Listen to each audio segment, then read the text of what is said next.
Good morning, students. In previous lecture, we discussed about the impact of First World War over the economy of India, and later we discussed about the idea of Satyagraha and the three Satyagraha which were started by Mahatma Gandhi: Champaran Satyagraha in 1916, Kheda Satyagraha 1917, and 1918 Ahmedabad Satyagraha for cotton mill workers. Now we are discussing about Rowlatt Act. Rowlatt Act which was a black act. अब हम किसके बारे में बात करेंगे? Roulette Act के बारे में बात करेंगे, जिसको भारतीयों ने क्या कहा था? काला कानून कहा था. Let us start. The Rowlatt Act was passed through the Imperial Legislative Council in 1919. So the first question is here that when Rowlatt Act was passed, so in 1919, despite the united opposition of the Indian members. Imperial legislative council ने 1919 के अंदर roulette act को पास किया. हालांकि सभी भारतीय जितने सदस्य थे मेंबर के लेजिस्लेटिव काउंसिल के, उन्होंने क्या किया था? इसका अपोज किया था, अर्थात इसका विरोध किया था. The disturbing provisions of the act were as follows. अब कौन कौन से प्रोविजंस थे रोलेट एक्ट के अंदर? It gave the government enormous power to repress political activities. अब सरकार को असीमित शक्तियाँ मिल गई थी क्या करने के लिए? जो भारत देश के अंदर राजनीतिक गतिविधियाँ जो चल रही थी उनको कुचलने के लिए.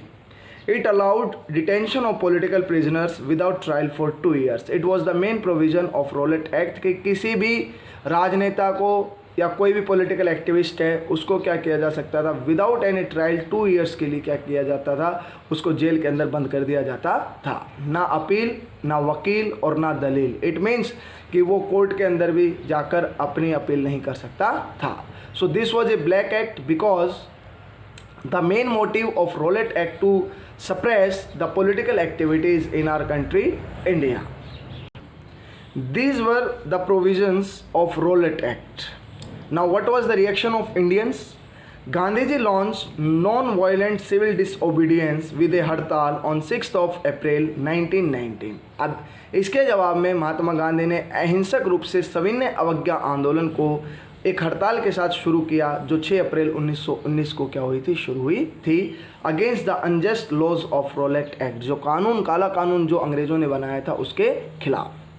रैलीज वर ऑर्गेनाइज, रैलियाँ निकाली गई. And workers went on strike. और जितने भी श्रमिक थे वो सब हड़ताल पर चले गए. Now this was the reaction of Indians against the Rowlatt act. Now which steps were taken by the British administration responded. The British administration responded in the following manner. Nationalist leader were put in jail. जितने राष्ट्रवादी नेता थे उन सभी को क्या कर दिया गया? जेल के अंदर डाल दिया गया. Mahatma Gandhi was banned for entering Delhi. Mahatma Gandhi के दिल्ली में प्रवेश करने पर रोक लगा दी गई. On 10th April police fired upon A peaceful प्रोकेशन in Amritsar.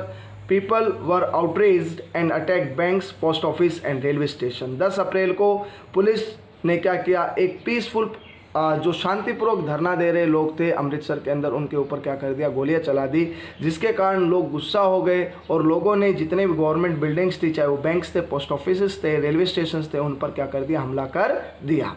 Martial law was impose in Amritsar and General Dyer was given command. Martial law लगा दिया गया अमृतसर के अंदर और अब कमांड किसके हाथ में आ गई थी? General Dyer. This person was responsible for Jallianwala Bagh massacre. So this story was about Rowlatt Act. Rowlatt Act was passed in 1919 by the Imperial Legislative Council against the Indians because the main motive of Rowlatt Act to suppress the political activities in our country India. It allowed detention of political prisoners without trial for 2 years because our national leaders, they tried to gain independence from the British rule. That shows the reason that Imperial Legislative Council passed this Rowlatt Act. After that, Mahatma Gandhi started a hartal on 6th of April 1919. Rallies were organized and workers went on strike. When British administration knew about the hartal and the strike, then they responded that nationalist leader जो थे उनको jail के अंदर डाल दिया गया और महात्मा गांधी के दिल्ली आने पर क्या लगा दी गई? रोक लगा दी गई. Now our next topic is Jallianwala Bagh massacre. Jallianwala Bagh हत्याकांड. 13th of April 1919. 13 April, you know, the famous festival of Punjab, that is Baisakhi. On 13 April 1919, the infamous Jallianwala Bagh massacre took place. Jallianwala Bagh हत्याकांड कब हुआ? 13 अप्रैल 1919 बैसाखी के दिन. The events unfolded in the following manner. A crowd had gathered in the Bagh, some to attend the annual Baisakhi fair. A big crowd was gathered at Jallianwala Bagh. What were the reasons? That some of them were coming to attend the annual Baisakhi fair and others to protest against the repressive acts of the government. और कुछ लोग किसके खिलाफ? Roulette Act के खिलाफ, या जो 10 अप्रैल को जो क्या हुआ था, फायरिंग हुई थी अमृतसर के अंदर लोगों पर, उसका प्रोटेस्ट करने के लिए जलियांवाला बाग में क्या हुए थे? इकट्ठा हुए थे. General Dyer blocked the exit point and fired indiscriminately on the peaceful gathering, killing hundreds of innocent people. General Dyer ने जितने भी एग्जिस्ट पॉइंट थे उन सभी को बंद करके खुलेआम गोली चलाने का क्या कर दिया? आदेश दे दिया, जिसमें सैकड़ों लोग मारे गए.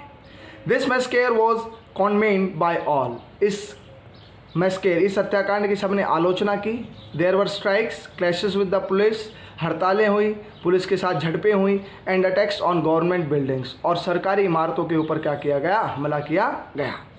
Seeing violence spread, Gandhi ji called off civil disobedience movement. हिंसा को फैलता देख गांधी जी ने क्या कर दिया? सविनय अवज्ञा आंदोलन को क्या कर दिया? वापस ले लिया या समाप्त कर दिया. So this was the Jallianwala Bagh massacre. This massacre took place on 13th of April 1919. Jallianwala Bagh हत्याकांड कब हुआ? 13 अप्रैल 1919. Actually, people, they did not know about the martial law which came from countryside, it means from rural area, to attend the annual Baisakhi fair. Actually लोगों को पता नहीं था कि जो मार्शल लॉ है वो यहाँ पर लगा रखा है, क्योंकि लोग बैसाखी के मेले को क्या करने के लिए? अटेंड करने के लिए वहाँ पर आए हुए थे. But you know about General Dyer that he blocked all the exit point and fired indiscriminately on the peaceful gathering and killing hundreds of people. So there was a reaction by the sides of Indian that strikes हो गई और clashes with the police हो गए और attacks on government buildings, और जितने भी government buildings थे उन सभी पर क्या कर दिया गया? सबके ऊपर हमला कर दिया गया. So dear students, today we discussed only about two topics of nationalism in India: the Rowlatt Act, which was passed in March 1919, and Jallianwala Bagh massacre, which took place on 13th of April 1919. Thank you and have a nice day.